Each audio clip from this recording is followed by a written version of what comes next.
नमस्कार, आप देख रहे हैं 4 PM और मैं हूं आपके साथ सिमरन। दोस्तों, ईरान अमेरिका में संवर्धित यूरेनियम को लेकर पेंच फंसा है। ट्रम्प भपकी दे रहे हैं कि वो हर हाल में ईरान का एनरिच्ड यूरेनियम लेके रहेंगे और इसके लिए डील फाइनल हो गई है। वहीं दूसरी ओर ईरान ने साफ कर दिया है कि यूरेनियम से कोई समझौता नहीं होगा और ना ही एनरिच्ड यूरेनियम किसी भी देश को सौंपा जाएगा। इससे एक बार फिर से मामला गर्मा गया है। एक और जहां ट्रंप ने फिर से ईरान में बमबारी करने का ऐलान किया है, तो वहीं ईरान ने ट्रंप के दावों को झूठ बताते हुए फिर से होर्मुज़ बंद करने की चेतावनी दी है। ऐसे में वैश्विक स्तर पर हड़कंप मचा है और पाकिस्तान ना सिर्फ बुरा फंसा है बल्कि चिल्ला चिल्ला के कह रहा है कि बातचीत से जल्द ही सब संभव हो जाएगा।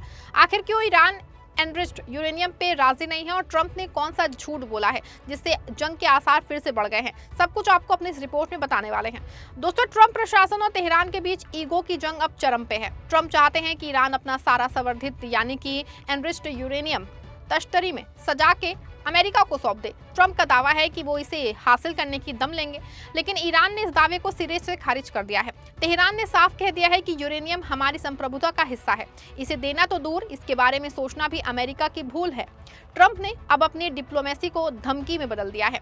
उन्होंने कहा कि अगर बुधवार की रात तक समझौते में मुहर नहीं लगी तो अमेरिकी फाइटर जेट्स फिर से ईरान के आसमान में गरजेंगे। ये ट्रंप की काउबॉय नीति है, जहां वो पूरी दुनिया को बंधक बना के अपनी शर्तें मनवाना चाहते हैं। ईरान ने पलटवार करते हुए कहा कि ट्रंप के हर दावे में झूठ की मिलावट है। ईरान का कहना है कि ट्रंप सिर्फ हेडलाइन बनाने के लिए झूठ बोल रहे हैं ताकि अपनी नाकामियों को छुपा सके। न्यूयॉर्क टाइम्स के मुताबिक ट्रंप ने कई ऐसे दावे किए हैं जिनकी पूरी तरह पुष्टि नहीं हुई है और जिन्हें बढ़ा चढ़ा के बताया गया माना जा रहा है। ट्रंप लगातार कह रहे हैं कि ईरान को यूरेनियम एनरिचमेंट पूरी तरह बंद करना होगा। उन्होंने ये भी दावा किया है कि ईरान कभी परमाणु हथियार नहीं बना पाएगा, लेकिन ईरान का रुख अलग है। ईरान पहले कह चुका है कि वो कुछ समय के लिए एनरिचमेंट रोक सकता है, लेकिन इसे पूरी तरह खत्म करने की शर्त तभी मानेगा, कभी नहीं मानने वाला है। एक्सपर्ट्स का ये भी कहना है कि ईरान के पास जो तकरीबन 440 किलो एनरिच यूरेनियम है, उसे बाहर निकालना आसान काम नहीं है। ये एक लंबी और जटिल प्रक्रिया है जिसमें काफी समय भी लग सकता है। इसीलिए माना जा रहा है कि अमेरिका और ईरान के बीच जो 60 दिन के अंदर समझौते की बात हो रही है, उसमें इस काम को पूरा करना लगभग नामुमकिन सा हो सकता है। यहाँ आपको बता दें कि कल खबर आई थी कि 47 दिनों के बाद आखिरकार होर्मुज़ खोल दिया गया है और आज इसकी एक क्रूज जहाज वाली वीडियो भी वायरल हुई है जो होर्मुज़ को पार कर रहा है। होर्मुज़ स्ट्रेट में जारी तनाव के बीच एक बड़ी खबर ये आई कि जंग छिड़ने के बाद पहली बार एक लग्जरी क्रूज जहाज ने इस रास्ते को पार किया। जहाज़ों की जानकारी देने वाली वेबसाइट मरीन ट्रैफिक के मुताबिक सेलेस्ट्रियल डिस्कवरी नाम का क्रूज जहाज इस रास्ते से सफलतापूर्वक गुजर गया। बताया जा रहा है कि इस जहाज में यात्री नहीं थे। ये जहाज माल्टा के झंडे के तले चलता है और करीब 47 डेज से दुबई में खड़ा था। ये मार्च को शुरुआत में वहां पहुंचा था और तब से आगे नहीं बढ़ पा रहा था। अब ये जहाज शुक्रवार को होर्मुज़ स्ट्रेट पार करके ओमान और मस्कट शहर की ओर जा रहा है और आज वो पहुंचने की उम्मीद भी है। हालांकि दोस्तों, ट्रंप का दावा जरूर था कि होर्मुज़ उनके प्रेशर की वजह से खुला है। ट्रंप का कहना है कि अगर वो नाकेबंदी नहीं करते तो होर्मुज़ का खुलना नामुमकिन था। ट्रंप ये भी दावा कर रहे हैं कि चीन के राष्ट्रपति शी जिनपिंग इस बात से बहुत खुश हैं। उन्होंने ये भी कहा कि चीन में उनकी शी जिनपिंग के साथ होने वाली मुलाकात खास होगी और शायद ऐतिहासिक भी हो सकती है। उन्होंने कहा कि इस बैठक में कई बड़े काम पूरे हो सकते हैं और उन्हें इस मुलाकात का बेसब्री से इंतजार है। दोस्तों, आज सत्ता की आंखों में आंखें डाल के पत्रकारिता करना मुश्किल हो गया है। हमारे 4 PM नेशनल यूट्यूब और फेसबुक चैनल को, जिसे आपका प्यार और विश्वास हमेशा से मिलता रहा है, उसे बंद करके सरकार ने ये साबित कर दिया है कि वो आपके सवालों से कितना डरती है। मुश्किल दौर है, लेकिन हम ना रुके थे और ना ही रुकेंगे। हम सच के लिए हमेशा लड़ते रहेंगे। ऐसे में 4 PM यूपी को ज्यादा से ज्यादा ज्वाइन करें और स्वतंत्र पत्रकारिता को जिंदा रखने के लिए जितना हो सके उतना हमारा आर्थिक सहयोग करें। आपके सहयोग से ये जंग हम जीत के रहेंगे। हालांकि आपको बता दूं कि अभी तक ट्रंप और चीन के राष्ट्रपति शी जिनपिंग की मुलाकात की कोई तय तारीख आधिकारिक तौर पर घोषित नहीं हुई है।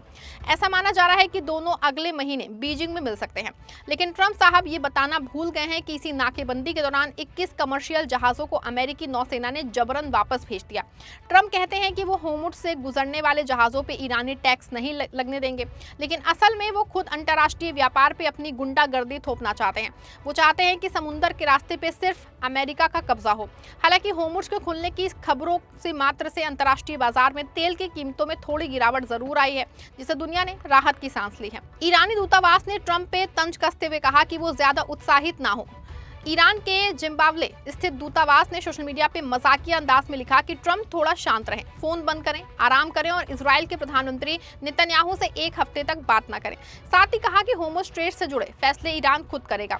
यहाँ आपको बता दें कि ट्रंप का दावा था कि ईरान ने होमस स्ट्रेट को हमेशा के लिए खोलने पर सहमति दे दी है और अब इसे कभी बंद नहीं करेगा। उन्होंने ये भी दावा किया है कि ईरान अपना यूरेनियम अमेरिका को सौंप देगा, लेकिन ईरान ने अमेरिका को यूरेनियम देने के दावे को सख्ती से खारिज कर दिया।